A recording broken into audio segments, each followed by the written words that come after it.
Hello, and thank you for joining the National Pancreas Foundation and viewing our webinar, Decoding Pancreatic Cancer, the Role of Testing and Genetics.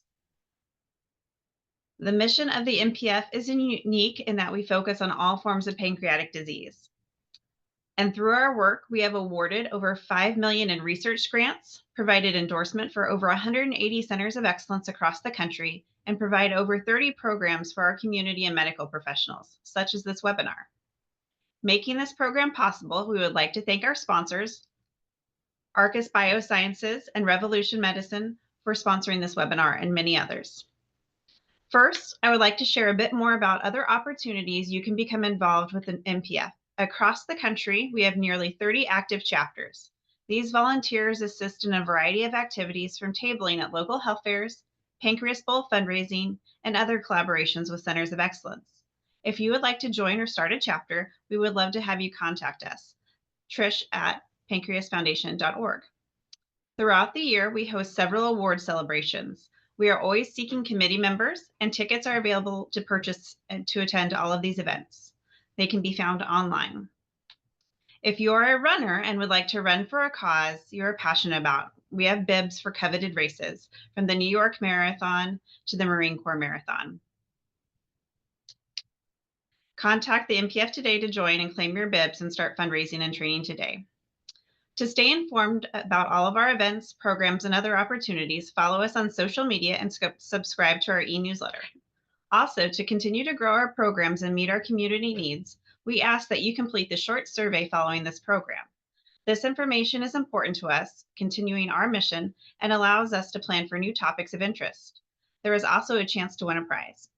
Save the date of our next webinar, targeted for medical professionals, and we'll be talking about advances in research. I would now like to introduce our board chair and moderator for this webinar, Dr. Eileen O'Reilly. Dr. O'Reilly holds the Winthrop Rockefeller Endowed Chair in Medical Oncology at Memorial Sloan Kettering. She serves as the section head for Hepatopancreaticobiliary Neuroendocrine Cancers, Gastrointestinal Oncology Service, co-director of medical initiatives at the David M. Rubenstein Center for Pancreatic Cancer, and is an attending physician and member at MSK and professor of medicine at Weill Cornell Medical College. Dr. O'Reilly is a clinical scientist whose research involves integration of molecular and genetic-based therapies for pancreas cancer, along with development of adjuvant and non-adjuvant treatments and identification of biomarkers for therapy selection. She is the principal investigator of multiple phase 1, 2, and 3 trials in pancreas cancer and has authored and co-authored approximately 425 articles, editorials, and book chapters, and has an H-index of 100. Dr. O'Reilly's other responsibilities include chair of the Human Research Protection Program and Institutional Review and Privacy Board. Nationally, Dr. O'Reilly is co-chair of the NCI Alliance Cooperative Group Gastrointestinal Cancers Committee and serves on the NCI Gastrointestinal Cancer Steering Committee. She also serves in leadership roles in several advocacy organizations, which include the NPF, the Hirschberg Foundation, and the Pancreas Action Network. Thank you for joining us, Dr. O'Reilly. Great. Well, thank you very much, Jenny. And I just want to welcome everybody. We're delighted to be hosting this this evening, and hopefully you'll find this educational and informative. And just to give you a quick preview of the hour, we have 3 speakers. I'll invite Dr. Dotan in a moment, followed by Dr. Whitcomb. And then we're very privileged to have Cara Murphy, who's going to share her family story and her personal story. Delighted again to invite Dr. Dotan to the stage here. And Dr. Dotan is the Executive Medical Director of Penn Medicine and Lancaster General Health. Dr. Dotan is an expert in pancreas cancer, GI malignancies, geriatric oncology, and is a wonderful colleague and friend in the field. So, Efrat, we're thrilled to have you. Thank you. Thanks, everyone. Thank you, Eileen, for this introduction. I hope this is projecting well. Perfect. Great. I'm going to give a quick overview of pancreatic cancer, just to get everybody to understand this disease and what we're going to talk about for the next few talks. So We're going to talk a little bit about the epidemiology and the biology of the cancer, how it's diagnosed, what symptoms usually bring for the diagnosis. We talk a little bit about pathology and knowing what your tumor is, and then what are the treatments that we use. And finally, I'll talk a little bit about clinical trials. So pancreatic cancer is becoming more and more prevalent. And as you can see in this slide, it is not the most common cancer that we see, but it's clearly one of the most common cancer-related deaths. In male, it's the fourth most common cause, and in female, the third most common cause of cancer-related deaths. So it's definitely something that we need to pay attention to and improve our treatment options. In terms of age, it is actually a disease that affects a lot of older patients, and the median age of diagnosis is for patients in their 70s. And you can see that majority of patients are diagnosed over the age of 60 or 65. What risk factors do we identify for this cancer? Well, those include some risk factors that are modifiable, like smoking, obesity. Diabetes is thought to be sometimes a risk factor. And then other things like chronic pancreatitis, which is a chronic inflammation of the pancreas, can also increase the risk of pancreatic cancer. And then we have hereditary conditions, which I'm not going to touch upon. We have a whole section to talk about genetics, but there are quite a few hereditary and genetic conditions that predispose patients to have pancreatic cancer. A little bit about cancer staging, and to make it very simple for our audience, I think the way to think about it is that stage 1 tumors are really these tiny, tiny tumors that are located inside the pancreas and are not affecting anything else. They're not touching any additional organs, they're not going through the capsule, and they're not involving a lot of lymph nodes.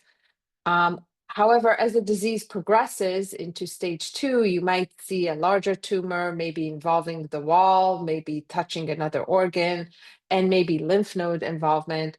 And when we reach stage 3 of pancreatic cancer, you already see involvement of blood vessels and a more extensive tumor involvement in the pancreas itself.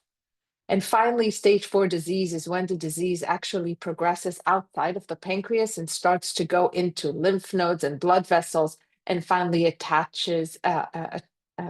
goes and attacks other organs like the liver, which is the most common area where we see metastatic disease from pancreas cancer.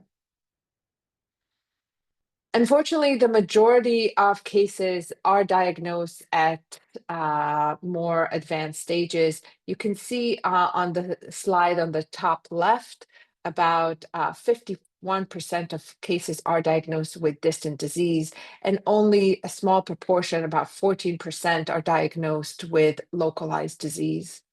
And in terms of survival, the 5-year relative survival is quite dismal at 12.8. However, for us who have been studying pancreatic cancer and treating patients for so many years now, this is actually an achievement, because when we started, at least when I started taking care of patients, it was a single-digit number. And we can see that the 5-year relative survival really depends on when the disease is diagnosed, whether it's a localized disease or distant disease. And we want to try and figure out a way to diagnose these patients earlier and identify them when there are better therapies and potentially a higher chance of achieving 5-year survival. What about diagnosis? It's difficult to diagnose this disease early because typically there are lack of symptoms when the tumor is small. And when symptoms do occur, they're very non-specific, like weakness, abdominal discomfort, weight loss. And often patients really are not diagnosed until they're having really severe symptoms. And you can see below a whole list of symptoms and the percentage, but the most common symptoms tend to be very, very vague, which typically lead to delayed diagnosis. But what tools do we use to diagnose patients? Well, blood tests can be helpful if the liver functions are elevated or if the tumor produces a tumor marker. But imaging is usually our go-to test. We have examples here of a PET scan with activity of the pancreatic mass, as well as a CT scan, which showed activity in the pancreatic head right here.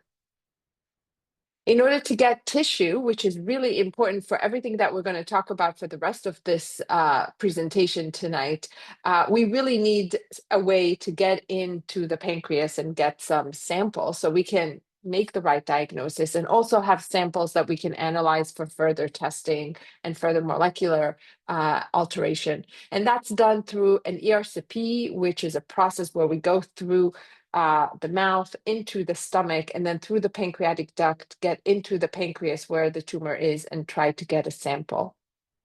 There are some additional pictures on the next slide just to show how this is done through endoscopy to get tissue. And in some cases, when the tumor has spread and involves the liver, we may be able just to go into the liver with a needle through the CT scan and get tissue biopsy that way. So when the biopsy is obtained, this goes into the pathology department, and they will tell us what type of tumor it is. The pancreas has two main types of cells. The endocrine cells, those are the cells that secrete hormones and help manage a lot of the activities in our body. And then there are the exocrine cells, which secrete the pancreatic enzymes into the pancreatic duct, which ultimately go into the stomach and help us with absorption. The majority of pancreatic cancers fall under the lower category here from exocrine cells, and most commonly those are adenocarcinomas.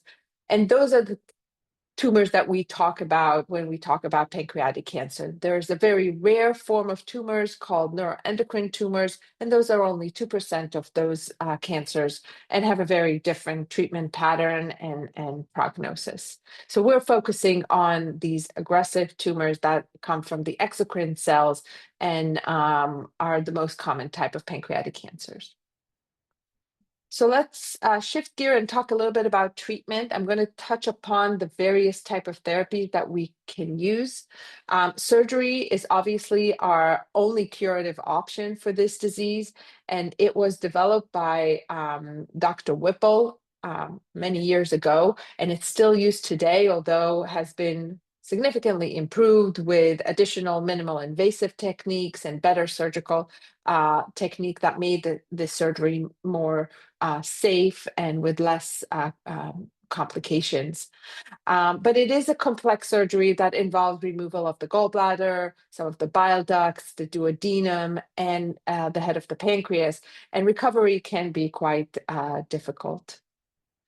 The next type of treatment that we use is radiation. Radiation is similar to surgery, is something that's targeted to one spot. So it can help with local control. It can help sometimes with symptom management. And sometimes we use it just as a relief for symptoms that occur from metastatic disease. And finally, systemic therapy is where we try to treat the cancer anywhere that it may go. This is an aggressive tumor that can very quickly spread into the blood vessels or into the lymph nodes. So starting systemic therapy early, sometimes even before surgery, would be very important to really address those cells early on and try to improve the outcome, even if the patient is planned to go to surgery afterwards. So if the tumor is in stage 4, systemic therapy is all we have, but if we're dealing with a localized tumor, we can potentially use surgery and radiation as well. So I'm going to talk a little bit about systemic therapy just to give you a sense of some of the advancement. So for the longest time, we really had very little in terms of systemic therapy. There were 4 drugs, the outcomes were quite poor. And if you read papers from the early 2000s, really the only justification for treatment was thought to be going on a clinical trial. However, as I showed earlier, the outcomes have improved. This 5-year survival has improved. And if we look at all the drugs that we have now, and over the years, many have been developed, we have a panel of drugs we can use. And I listed below molecularly targeted therapies, and I believe we're going to talk specifically about those later, but I think those are really where the hope for pancreatic cancer lies in terms of really finding treatment that will target this disease very, very well. I just wanted to show this slide. So this is an example of a patient who had a great response to systemic therapy. You can see on the left, their CT scan before treatment, which had a lot of these punching holes in the liver, evidence of their metastatic disease. And then post-treatment, we see much improved outcome. And we sometimes see that in pancreas. And then studies have shown that systemic therapy does help in terms of quality of life. And this is an example of patients who received a very aggressive treatment and had significant quality of life improvement or sustaining a decent quality of life level compared to those patients who received only light chemotherapy. So systemic therapy is probably our main form of therapy, especially when we're dealing with advanced disease. But as I mentioned earlier, we're really hoping to advance more of these targeted therapies. And these are just a few of the targets that are being studied. And some of them with the red arrows already have treatment that we can use in clinic if the patient does have these targets. So I wanted to end with talking about clinical trials because this is something that I think all of us feel very passionate about. We all understand that this is the way to move the field forward. Just a quick look in clinicaltrial.gov, there are 487 open and active studies that are focusing on pancreatic cancer. Of them, 171 are studied in metastatic disease. And the picture here is a picture of a patient of mine who had a really good response to chemotherapy. The scan I showed earlier in the slide was her scan. She did not want to have any genetic testing, and for over 2 years, I kept asking her to have genetic testing, and finally, she gave in to my request and had genetic testing and had a very unique genetic mutation. And I referred her to my colleague, Dr. Kim Rees at University of Pennsylvania, who had a study that was appropriate for her. And this is a picture from her 10-year anniversary that took place this past June. You can see me and Dr. Kim Reesbinder celebrating with her 10-year of living after receiving therapy on this trial. So to me, this is where we want to go with pancreas cancer by identifying more of these unique tumors that we can treat through clinical trials. So in summary, this is an aggressive disease, difficult to diagnose, but we are making progress. There is some improvement in 5-year overall survival, and there's extensive drug development that is focused on biomarkers and the biology of the tumor. So we have to encourage patient and we have to support clinical trials across all of our practices. And I will end here. Thank you. Great. Thank you so much, Dr. Dotan. That was excellent and nice summary. And I see some questions coming in, and please keep them coming. We'll queue them up and circle back in the Q&A. So thanks for that. So now we'll invite Dr. Whitcomb, who's going to speak to us about the genetics of this disease and testing. And Dr. Whitcomb is an emeritus professor of medicine and cell biology and human genetics at the University of Pennsylvania, and also holds an academic appointment at Carnegie Mellon, and is an expert in pancreatitis, pancreas cancer, and the genetics thereof. David, thank you very much. What I'd like to do is to talk about the genetic testing for pancreatitis and why it is important. The outline is to talk about the progression of pancreatic cancer's development over time, inherited cancers, and there are 3 things I'd like to talk about: environmental factors, common mutations in pancreatic cancer focusing on KRAS, personalized medicine in pancreatic cancer, and then genetics and treatment considerations. So pancreatic cancer is a genetic disorder. It develops when there are enough genetic mutations occurring in at least one pancreas cell to change it into a pancreatic cancer cell. This is a diagram of the functional unit of the pancreas, and you'll know the acinar cells, which are at the top of the clover leaf, make digestive enzymes, which is the majority of the function of the pancreas on a bulk scale. And those are delivered to the duodenum by the duct cells, which secrete bicarbonate and flush the enzymes into the duct. The islet cells, which are shown on the right and also have blood vessels going through them, make hormones such as insulin to regulate metabolism. The duct cells are really important because they replace dead acinar and duct cells. So the regeneration of pancreatic cells after an injury or with stress occurs with duct cells. There are some cases where the acinar cells or islets may turn back into duct cells and then divide and regenerate. The most common type of pancreatic cancer is pancreatic ductal adenocarcinoma, or PDAC, and that's because they look like ductal cells. So the abnormal duct cells get stuck in a reproductive cycle and eventually degenerate into cancer cells with ductal features. Now, this diagram shows the progression of pancreatic cancer as a progressive genetic disorder, and it goes from the birth on the bottom left to age 70, which is the average age of onset. And it goes through a number of stages over years. What we see is there is a point in time where you have the pancreatic cancer cells that are starting to develop, and these are the ones we want to identify and treat because these are the ones that are at stage 1 or less and can be treated with a very high 5-year survival. If it progresses on to the metastatic, then it's really too late to do local therapy, and we have chemotherapy, which is very robust, and the outcome currently is not so good.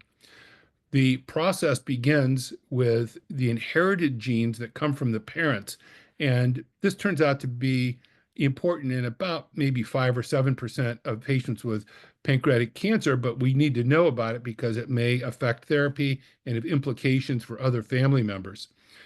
The other important part about pancreatic cancer is inflammation and toxins, because that's what causes the mutations. We know that chronic esophagitis leads to esophageal cancer. Chronic colitis leads to colon cancer. Chronic hepatitis leads to liver cancer. And the same with the pancreas. Chronic inflammation causes cell death, regeneration, injury to DNA, and eventually develops different types of mutations. One of the first ones is the KRAS D12D, and we're going to talk about it in a little bit more detail, but that's very important. And then additional ones begin to accumulate until you get into a vicious cycle and you rapidly grow into a number of pancreatic cancer cells. This is when biomarkers are important, where you start seeing signs and symptoms and concerning features, but then finally you have to identify an abnormal tumor in order to biopsy it, or abnormal tissue to biopsy and make a diagnosis of carcinoma in situ or early cancers. If you find a number of these accumulating, we don't look at age 70, we start looking at age 40 in order to identify patients early in life, because you remember half of the cancers develop before age 70 because that's the average. So inherited genes, there are cancer genes, pancreatitis genes, which I will talk about just briefly, and then pharmacogenetic genes that are inherited. Back to our diagram, we're going to talk about these genes that come from the parents. The reason that's important is that the rate of cancer is earlier in life, and so we need to be more aggressive in surveillance for early cancers. So there's 4 types to know about. The first one is these familial cancer syndromes, and a lot of work has been done on that and showing that if you have a really bad inherited mutation in one of the genes associated with these families, then you should have early surveillance, and the genetic counselors and experts can help you determine. The other reason that's important is that if you are concerned about pancreatic cancer and find that you have a BRCA2 gene, you need to look at other organs of the body for screening in order to prevent cancers in those sites. So breast cancer, ovarian cancer, colon cancer, and others. The familial pancreatic cancer families are a little bit different because it's just pure pancreatic cancer. And there's a few genes that are known to do this. The highest risk is in first-degree relatives when you have 2, 3, or more individuals that are first-degree relatives that have pancreatic cancer. The other one that is important but overlooked is the polygenic risk score. This is where we take a number of variants that have been identified that seem to cluster in people that get pancreatic cancer, and we can determine which the underlying risk is. What's important is if you have a high polygenic risk score, then the risk from the familial cancers is much higher. The pharmacogenetics are very important. We talked about FOLFIRINOX briefly, a breakthrough in treatment, but 2 of the 4 medicines have common mutations in drug metabolizing genes. And if you're not aware of these and give a standard dose, you can land a person in the intensive care unit with a severe toxicity or even kill them. What are the environmental factors? Well, these are the ones that cause the toxicity and the inflammation. And those are damaging things that occur at age 20 to 50 and really get the ball rolling. So this is a CT of pancreatitis patients. And in hereditary pancreatitis, there's an early onset of acute pancreatitis. Chronic pancreatitis develops in about 50% of those, and then the risk of pancreatic cancer is very high. What we see is that the onset of symptoms come on very early, but it takes a period of time of having inflammation before pancreatic cancer starts showing up at age 40, as seen on the bottom right. What's interesting is the effect of smoking, because in the individuals that smoked, the risk of pancreatic cancer was more than twice as high as those that did not smoke, and the age of onset was 10 years younger. We told the families about this when we first discovered it, and it turned out that they all quit smoking. And after 20-year follow-up, the age or the average number of patients that developed pancreatic cancer projected age 70 went from 40% to 7%. So this is a gene-environment interaction, very important as a combined risk, and it makes a huge difference. Common mutations for pancreatic cancer. Well, if you start developing these, you're off to the races, and KRAS is probably the most important. This is a picture that demonstrates the duct cells that undergo oncogenesis over time, and these are the different stages that were outlined. This was more than 20 years ago, but the key early factor is KRAS. So what are KRASs? The RAS genes tell the cells when to grow, and KRAS turns out to be one of them. And when it's broken or mutated, it causes pancreatic cancer. It's an on switch that makes cells grow out of control. And so this is a huge driver of pancreatic cancer growth. These are just a recent paper that came out showing on the right the pancreatic or the KRAS gene itself. And almost all pancreatic cancers have some type of KRAS mutation, but it's a very specific one because it's a gain of function, not a loss of function like most of the others. The most common ones are at this site, either the G12D or G12V, and this makes the KRAS turn on very actively and just drives the inflammatory process. It requires inflammation as well. So the KRAS gene is present, as we mentioned, in most KRAS or most pancreatic cancers, but in genetically engineered mice where they stuck the KRAS mutation in with so it only shows up in the pancreas, the cells behave normally until they're activated by inflammation. And once you add inflammation, it drives the inflammatory process through one of the major inflammatory pathways. And so it is very important as having to be activated by inflammation. And that's why inflammation has a double role, causing mutations and driving KRAS to go wild. Personalized medicine. This is where we begin looking at patients that are at risk and trying to understand where to intervene. This may begin at age 40 years, depending on if family members have an early onset of pancreatic cancer. So surveillance for high-risk patients. We don't do surveillance like we do with colon cancer. We pick people that have a number of risk factors, such as older age, they're in cancer families, they have first-degree relatives that are affected, they have a high polygenic risk score. There are other population-based risk like smoking and pancreatitis. There are non-specific biomarkers that show up: new onset diabetes, new onset idiopathic pancreatitis, jaundice, and other features such as IPMNs or suspicious cyst. But most of these are not enough to trigger surveillance because it doesn't make a high-risk individual. They all have to be integrated together using mathematical models to tell when you're at high enough risk to trigger the process of screening. And on the right is a very important paper written by my colleague Randy Brand, who has also really taught me a lot about this. And what we put together is a paper that has a flow diagram that can tell you when to send a person to a genetic counselor or when you need to initiate an intense screening or surveillance program in order to detect pancreatic cancer at the early stage before it metastasizes, because that's when you save lives. So when you're worried about a patient, this is what you do. The only place that integrates all these is Aerial Precision Medicine, and where I'm working now, since I'm emeritus at the University of Pittsburgh. And I have my email address there, and please feel free to contact me at any time. Epidemiologic risk factors, these are ones that we know from studying populations of patients.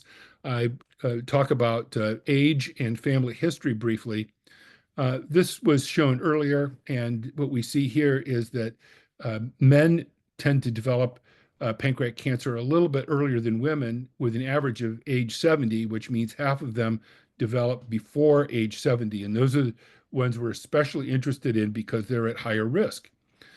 This is a number of risk factors that are known, most important being tobacco smoking, longstanding diabetes, longstanding pancreatitis, and then other things like non-O blood type. So blood type B or A is a risk as well, and some of these other factors. Eating fruits and vegetables decreases your risk. Now, the types of genetic risk factors that are important, the high-risk pathogenic variants in the hereditary cancer syndromes that have more than a 5% lifetime risk of pancreatic ductal adenocarcinoma should be enrolled in a surveillance program. Other ones that have lower risk pathogenic variants that don't reach that threshold don't meet the standard for surveillance. Also, patients with a family history, but without a lot of first-degree relatives, have a moderately increased risk, but not enough for them to have a surveillance. And the polygenic risk score, which has dozens of genetic variants that it considers and can be put into an overall score, can help integrate other risk factors and help come up with those individuals that are not eligible for surveillance because of a single super high risk variant, but the combination is really bad and they're likely to get cancer within the next couple years. Those deserve surveillance. There are non-specific biomarkers that are worrisome, but it's most likely something else and not cancer, and that's like new onset diabetes, new onset idiopathic acute and chronic pancreatitis, unexplained weight loss, maldigestion, and those things. So this is an interesting paper that came out of Mayo Clinic, and what it shows on the far right at the top, it says TDX, that's the time of pancreatic cancer diagnosis.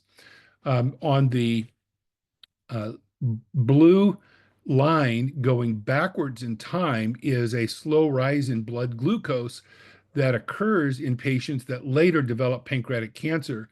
So 30 to 36 months before pancreatic cancer is detected, it turns out that the blood sugar starts going up.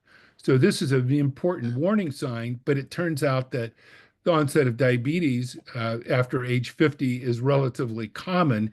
And so other factors have to be looked at as well. But this is something to get your attention. This is a deep learning, machine learning, where they took patients from the VA and they looked at all kinds of factors in order to identify who was at high enough risk to do a screening or a surveillance program. And they looked at a huge number of factors showing the things that showed up in the medical records, 6, 12, 24, and 36 months before pancreatic cancer developed. And you can see there's a whole variety of things. But if we really break this down, it's acute pancreatitis, which we already knew about, abdominal pain, which you already knew about, biliary disease from effect on the common bile duct, which we already knew about, diabetes, which I just mentioned, and indigestion. So all these factors are ones that we already know about, and it doesn't measure unexplained weight loss, other important biomarkers, or genetics. And so it turns out that this huge amount of machine learning was able to identify some people. And if you take out of 1 million people, the top 100, 32 eventually developed pancreatic cancer. And they did a cross-validation with a Danish model, and it didn't work. So it only worked in the population for which it was developed. And we didn't really learn a lot, except that it confirmed what we already know. The other thing that's important is that if you're going to look at biomarkers, you have to order them. And so many of these patients didn't really have the right test done, or they were done inconsistently. So when you were concerned that a patient may develop cancer, we may want to start early. Surveillance is where we look for evidence of a cancer, and this is the early stage we want to find where it's treatable. Imaging is critical because you have to have a target to biopsy. MRI or MRCP is preferred over CAT scan because this CAT scan has radiation associated with it, and then EUS with biopsy, endoscopic ultrasound, is required to make a diagnosis, because if tumor is the rumor, tissue is the issue, and cancer is the answer. Liquid biopsies are also a way of looking for early cancers, but then you have to go to MRI and EUS to find out where it's coming from. Genetic testing considerations. The genetic germline mutations, BRCA mutations, now have PARP inhibitors that can be treated. So if you find that the patient has a BRCA mutation, even after they develop cancer, it may help develop a therapy that's going to be more effective. KRAS mutations, there are now medications that are pretty effective. There's one for KRAS G12C, which is only 2% of cancers, but it's important because there's approved therapies, and there's a couple other ones for the other KRAS mutations that are in the pipelines that are pretty exciting. And then the drug metabolizing genes are important to know so you don't kill the patient with chemotherapy. So pharmacogenetic testing is recommended by the FDA and others to modify dose so you get full benefit without killing the patients. So for FOLFIRINOX, which is known to be toxic, it's because of the fluorouracil and irinotecan, both of which, if you identify mutations, you can treat them. So in conclusion, pancreatic cancer develops over time. Inherited cancer genes increase the risk of PDAC. Environmental factors increase DNA injury and drive cancer cell regeneration. KRAS is central to pancreatic cancer. Personalized medicine in pancreatic cancer involves high-risk individuals, worrisome biomarkers, and image-based treatment targets. And genetic treatment consists of targeting and understanding genetic mutations, somatic mutations, and pharmacogenetics.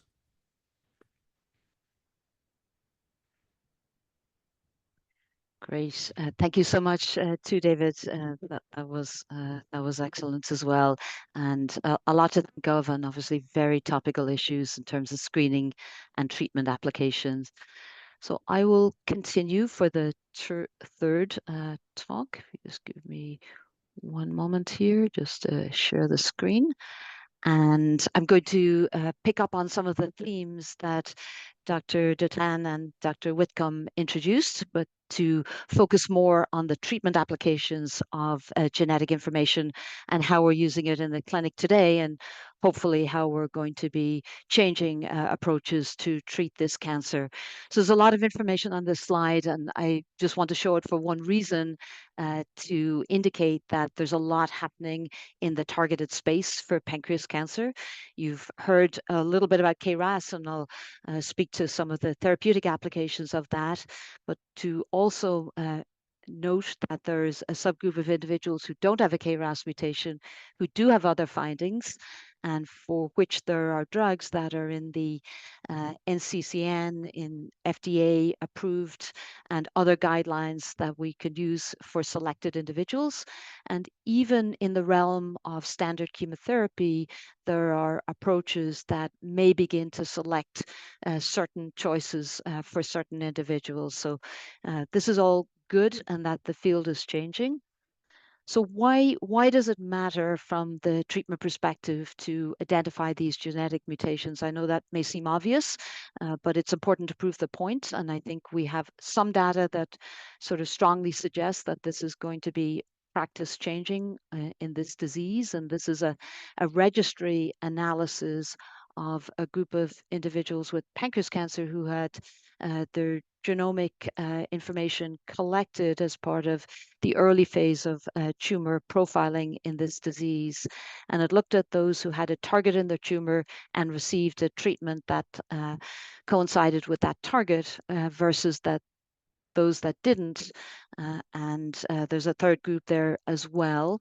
And you can see for those who had a target and a treatment that went together, there was a big difference in outcome. Now, there are a lot of caveats of these data, but I think for seeing this in the clinic, we know this to be a real story for selected individuals. And then picking up on one of these themes, a big one is DNA damage repair and how we use that in the clinic. And one of the questions is in the chat is, how is genetic testing conducted? And the traditional way of doing this was that a person would see their medical team, they would get referred to clinical genetics, and timelines with this disease often being challenging, it may not happen. So now it's point of care testing, and Dr. Quitcomb's approach, illustrates this. It's sort of at the initial encounter that we try to get this information for the person, for their family, and for treatment implications. And so this is done using a variety of techniques, video educational tools, and then if a positive finding is identified, then on the back end, referring to clinical genetics. And this has really changed how we approach this in practice, and it allows many more people to undergo genetic testing and to have this information in an accessible timeline. So part of the application of this is an old drug, but is arguably a very personalized drug with platinum. And in the setting of BRCA, this drug can cause profound and what we call deep and sometimes very durable treatment responses. And Dr. Dotan alluded to this, and all of the downlines are tumors responding. And that led to a follow-on looking at a PARP inhibitor in a setting of people with BRCA-related pancreas cancer, and looking at it compared to a placebo in the time when that was a way to approach this question. And this class of drugs, they have selective advantages in cancer cells where there's a genetic mutation, where they can't repair the impact of the treatment effectively. And that's how the cancer cells are selectively targeted. And in this setting, we can see that these drugs have the ability to shrink the cancer, to control the disease, and to extend life. And this is another example, a lovely lady who's allowed me to, again, very kindly share her story. And these can be, again, very profound and very durable here. And this is also in a timeline of many, many years. And you can see, the large burden of disease. And we wish this applied to more people every day, but the hope is that the field is moving in that direction.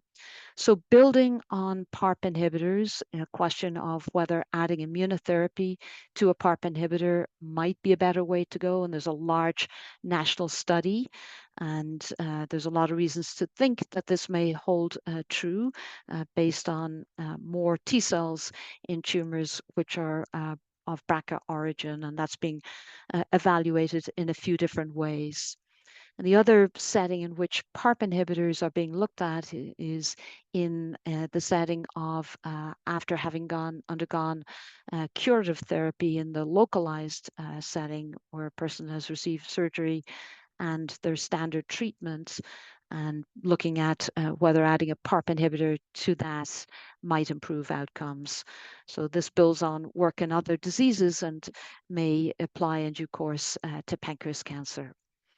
So a few minutes on KRAS directed treatments, and just to illustrate what's been highlighted, this is the disease of RAS, pancreas cancer. It's almost everybody, about 95% of people will have a KRAS mutation, comes in various different flavors, the most common being G12D, G12V, and G12R, and about 1 to 2% having a G12C. And that's where we saw the initial potential for targeting RAS in pancreas cancer.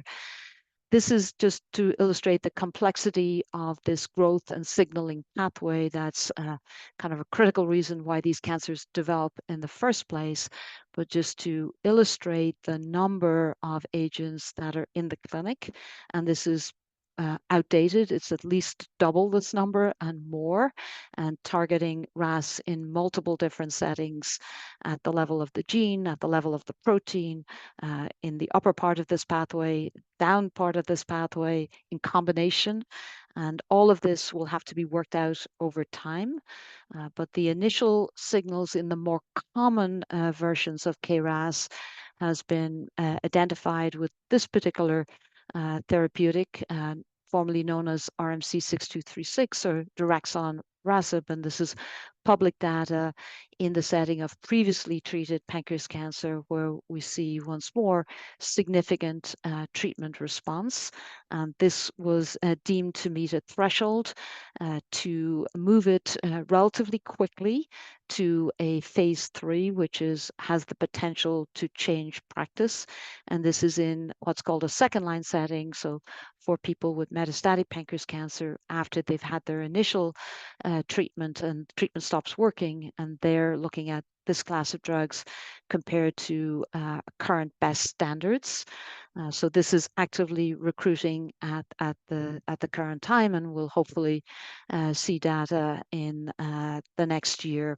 And there are other agents that target narrow versions of KRAS, and one of the big questions, are they going to be more effective, or might they have a different safety profile that will make them preferred choice for one person versus another, or combining these together, or combining these agents with chemotherapy or immunotherapy or other targeted options.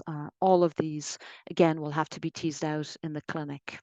So a couple of minutes on immune therapy, and this is more in the setting of earlier stage disease, and there are a couple of approaches that have both been very thematic in terms of illustrating that despite kind of historical understandings that pancreas cancer doesn't respond to immunotherapy, we know there are very select individuals who can and do.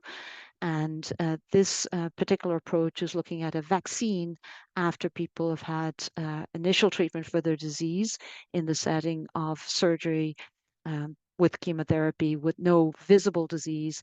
And the idea here being trying to vaccinate and to develop an immune response and have that immune response focused against the cancer cells. And there are a series of approaches in the clinic. And just to illustrate what they're showing, these early studies have shown that, again, in selected people, that if you develop an immune response, that's usually a good thing.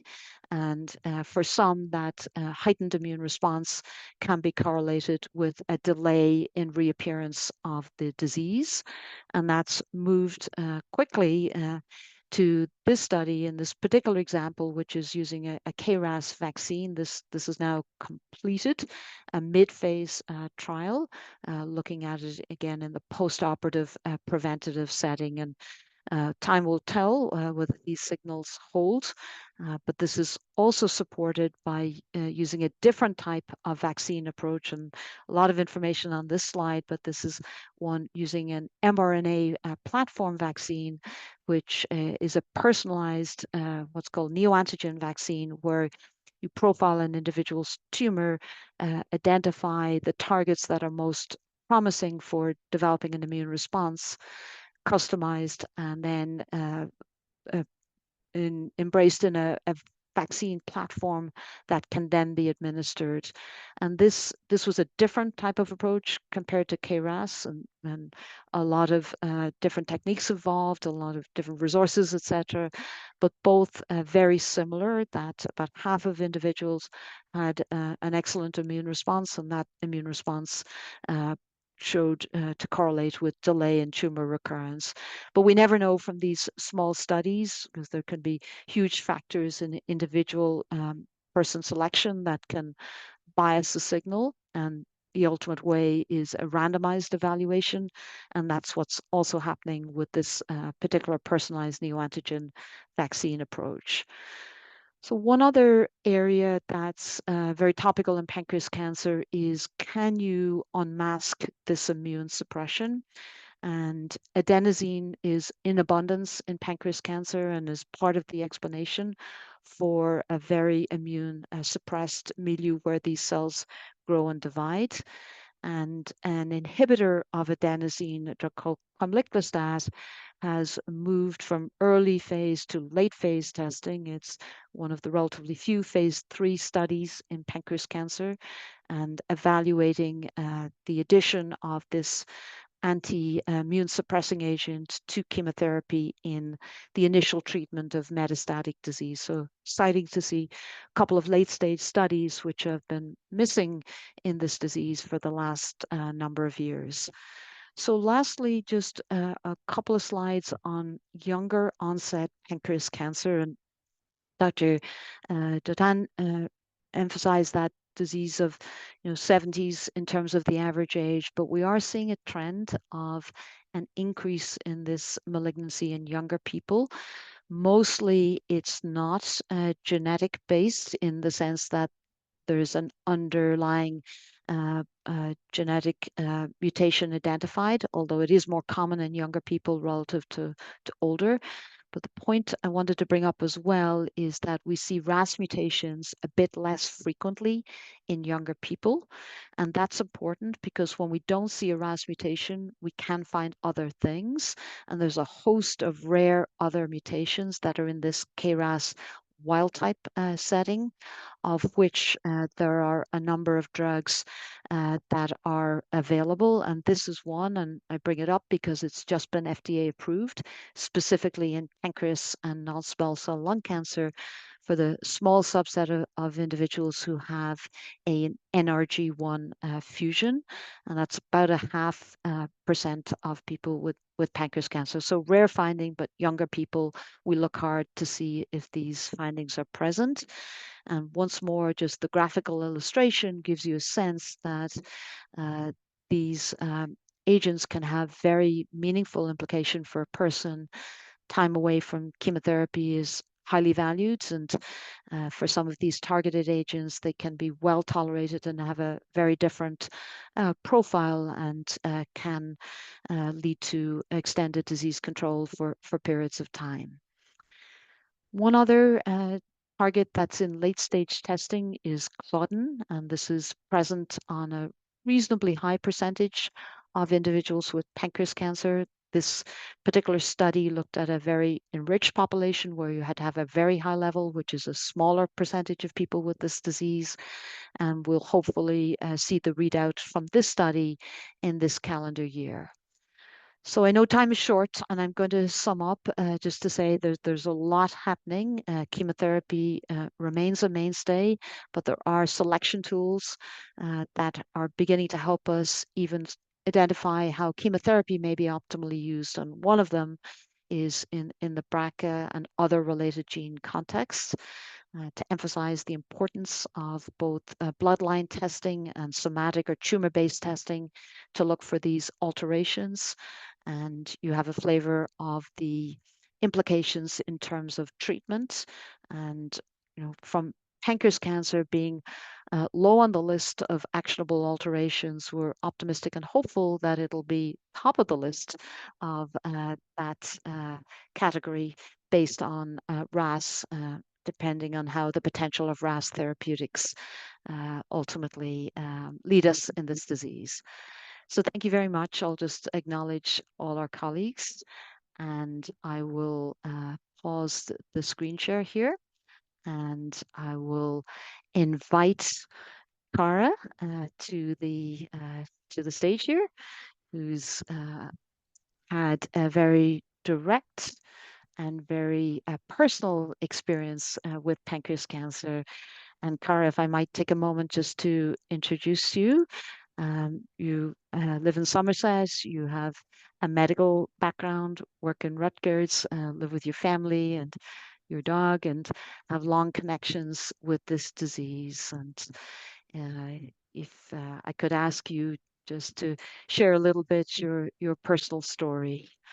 Thank you very much for joining us. Sure, I'm happy to be here. Yes, my maternal grandfather passed away in 1947 at the age of 56 from a type of abdominal cancer that we now know had to be pancreatic cancer. They didn't know back then what it was.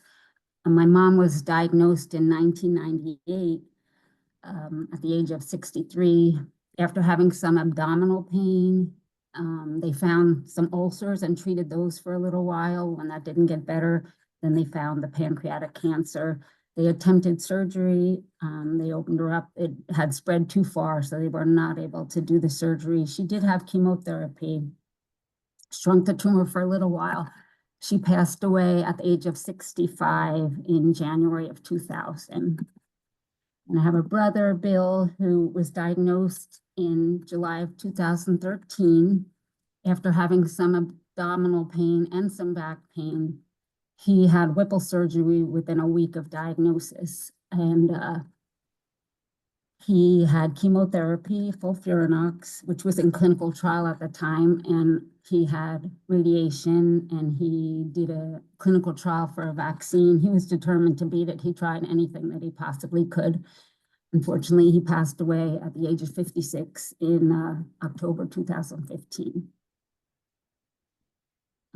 He was found to have the BRCA2 mutation, so it was strongly encouraged for all of his family to get tested. I knew I wanted to get tested because I'm the type of person that wants to know. I did procrastinate a little bit. Life gets busy, but I did finally get tested in the fall of 2016, and I was found to have the BRCA2 mutation and the KRAS G12D.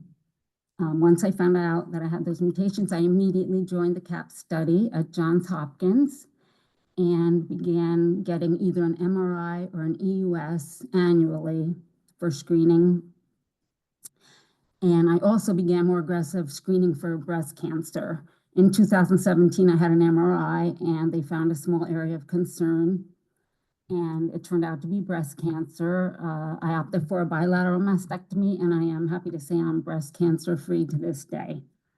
Then in November of 2020, as part of the screening, I had an MRI and they saw a suspicious spot on my pancreas. So I went back the next week for an EUS, and it was confirmed to be pancreatic cancer. I had Whipple surgery on December 4th, 2020, followed by 12 rounds of chemotherapy, and I'm happy to say I'm pancreatic cancer free to this day. I had no symptoms when I was diagnosed, so I'm really glad that I joined that study. Yeah, thank you so much, Cara. I mean, this disease obviously has profoundly touched your family and you personally, and these are, yeah, just it's very kind of you to share your story. And what would be your advice to a person or a family, newly encountering this disease? My advice would be to stay positive, do your research, get more than one opinion. If you have a family history of pancreatic cancer, definitely get the genetic testing because it can save your life. I'm living proof. And never give up hope.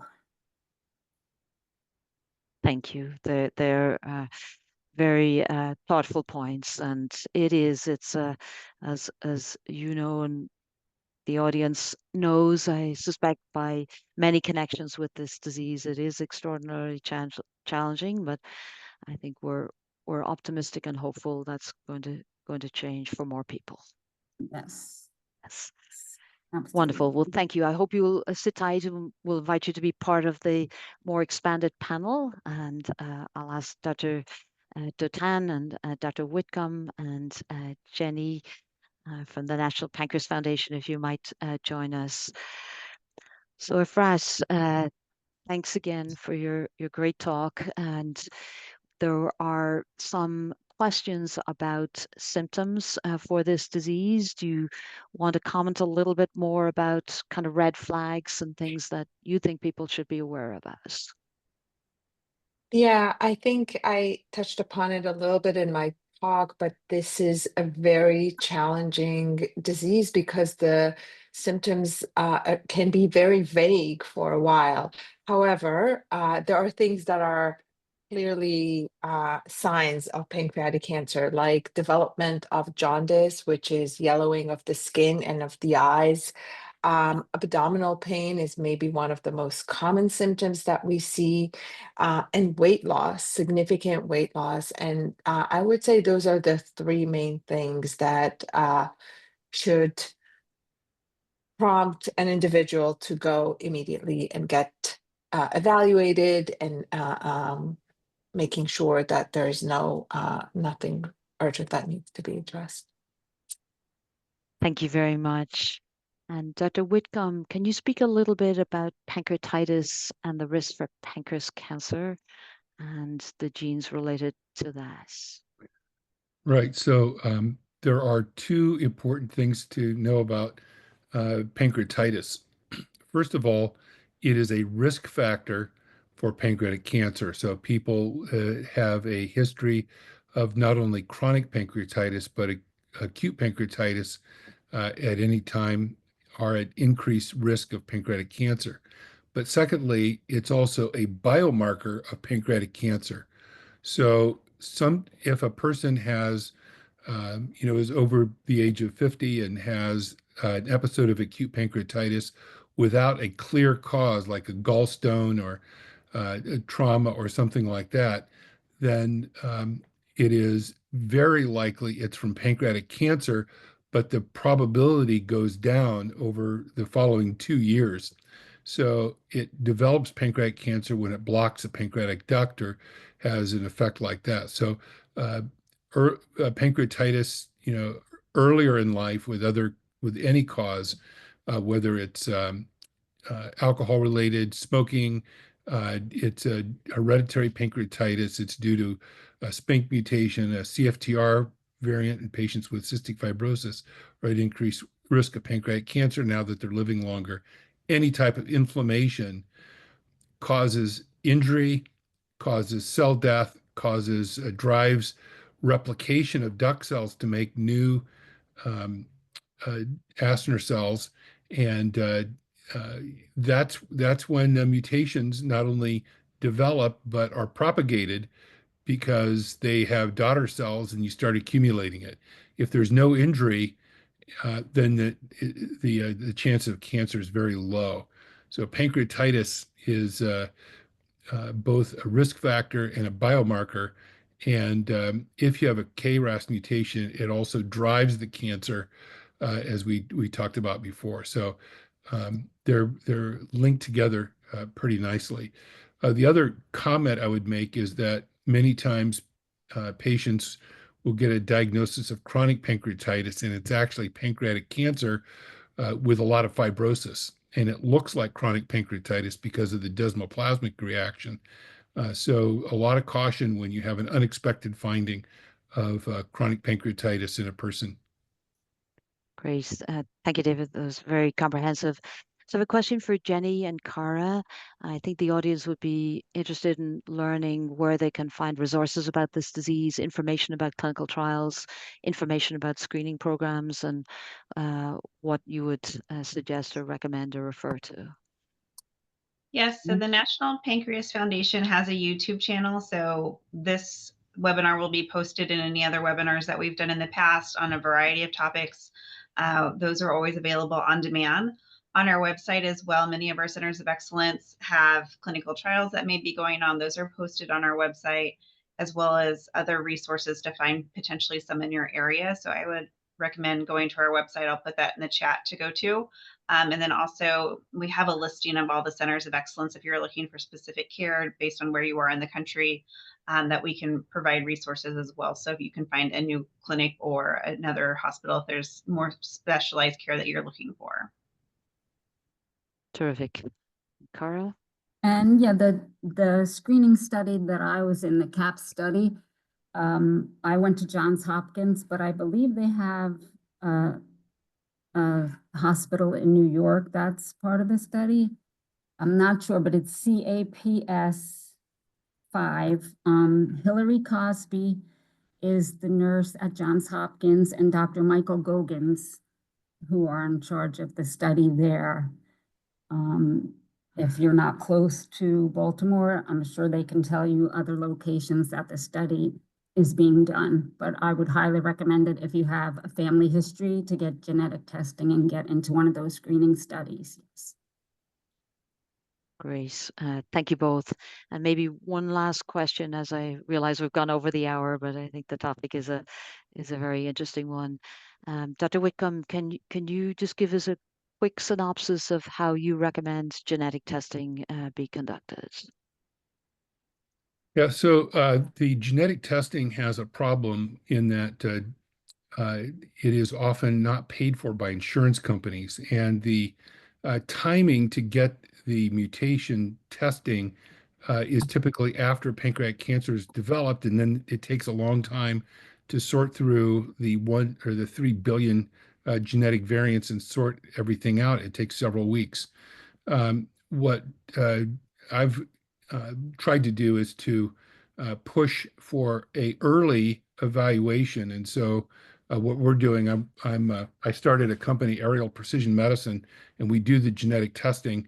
What we recommend is that as soon as there are signs or symptoms, to get a genetic testing to understand, number one, if you have look at risk factors integrated, including polygenic risk scores and family history and those types of things.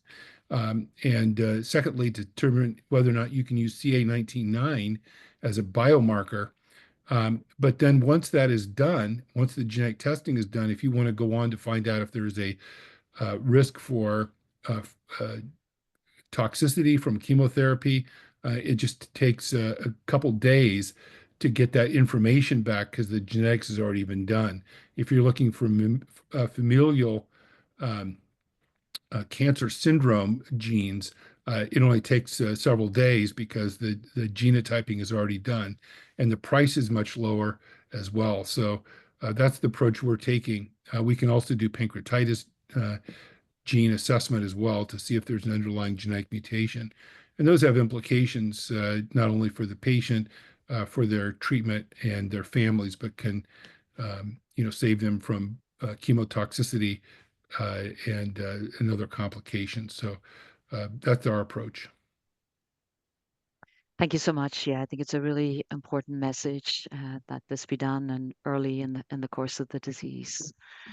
Well, I realize it's getting late here on the East Coast, and thanks to our audience so much for staying. And just also want to acknowledge and thank our sponsors, Revolution Medicines and the Arcus Biosciences, and our panel, Cara, for sharing your story, Dr. Whitcomb, Dr. Dotan, who had to catch a flight, and Jenny and team from the National Pancreas Foundation.